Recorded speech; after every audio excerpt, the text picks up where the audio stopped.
12th appearing अगर आप हैं और आपने कोई प्रिपरेशन नहीं करी, आपने किसी भी जगह पर 11th 12th में ये कोर्स नीट को तैयार करने वाला कोई कोर्स ज्वाइन नहीं किया, या 12th में आपने कोई प्रिपरेशन नहीं करी फॉर नीट एग्जामिनेशन, एक डेडिकेटेड प्रिपरेशन होती है जिसमें हम कोचिंग इंस्टीट्यूट में एडमिशन लेते हैं ऑनलाइन या ऑफलाइन, उसमें आपने कोई डेडिकेटेड प्रिपरेशन नहीं करी है और आपने अभी अभी बोर्ड का इसी साल एग्जाम दिया है, तो बेटा आपके कोई भी रैंक हो और आप किसी भी कैटेगरी से बिलोंग करते हो, आपको बेटा एक ड्रॉप तो ले लेना चाहिए और नीट को एक चांस देना चाहिए। अगर आप डॉक्टर बनने का एम रखते हैं, आपने बायोलॉजी इसलिए ऑप्ट करी है अगर कि आप डॉक्टर बनने का एम रखते हैं, तो आपको नीट को एक चांस देना चाहिए नीट 2026 में और एक ड्रॉप तो लेना चाहिए। डजंट मैटर आपकी कौन सी कैटेगरी है और क्या रैंक आई है, कितनी भी ज्यादा रैंक आई हो, अगर आपने बोर्ड दिया है और साथ में आपने कोई प्रिपरेशन नहीं करी है तो। बट बेटा अगर आपने बोर्ड्स के एग्जाम दिए हैं इस साल और आपने प्रिपरेशन भी करी थी इस साल, आपने इस साल प्रिपेयर भी करा था, या तो 2 साल का आपने कहीं 11th 12th का फाउंडेशन का कोर्स लिया हो या 12th में आपने डेडिकेटेड प्रिपरेशन करी हो, तो बेटा आप SC ST से अगर बिलोंग करते हो तो आपकी कोई भी रैंक आई हो, आप प्रिपेयर करो, आप एक ड्रॉप लो। अभी आपने बस 12th का एग्जाम दिया, आप एक ड्रॉप ले सकते हैं। बट बेटा अगर आप जनरल OBC कैटेगरी से बिलोंग करते हैं तो आपकी रैंक अगर 12 लाख से भी ज्यादा आई है, आपकी रैंक अगर 11-12 लाख से भी ज्यादा आई है, तो बेटा आप ड्रॉप मत लीजिए, आप 12th के बाद एक साल अपना खराब मत करिए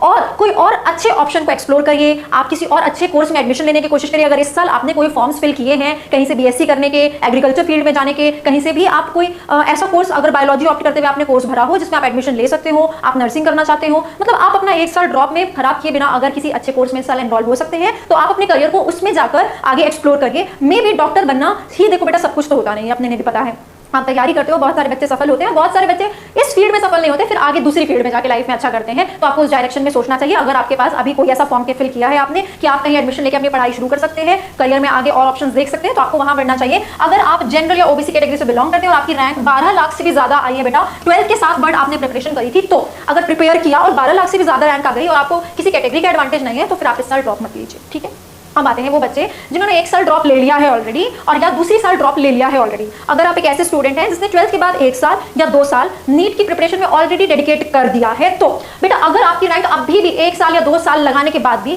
7 लाख से भी ज्यादा आ रही है जनरल या OBC कैटेगरी में, जनरल या OBC कैटेगरी में आपकी रैंक अभी भी 7 लाख से भी ज्यादा आ रही है बेटा, तो आपको ड्रॉप नहीं लेना चाहिए। अब आप और किसी रिलेटेड कोर्स में एडमिशन लेने की कोशिश करिए और साथ में उस फील्ड को एक्सप्लोर करने की कोशिश करिए, ठीक है। और जो तो बेटा अगर आप SC या ST कैटेगरी से बिलोंग करते हैं और आपकी रैंक 10 लाख से भी ज्यादा आ रही है, तो आपको इस साल ड्रॉप नहीं लेना चाहिए। अगर 10 लाख के अंदर रैंक है तो फिर आप सोच सकते हैं, अगर आप चाहें तो एक और ड्रॉप लेके नेक्स्ट ईयर इस रैंक को इंप्रूव करने की कोशिश कर सकते हैं।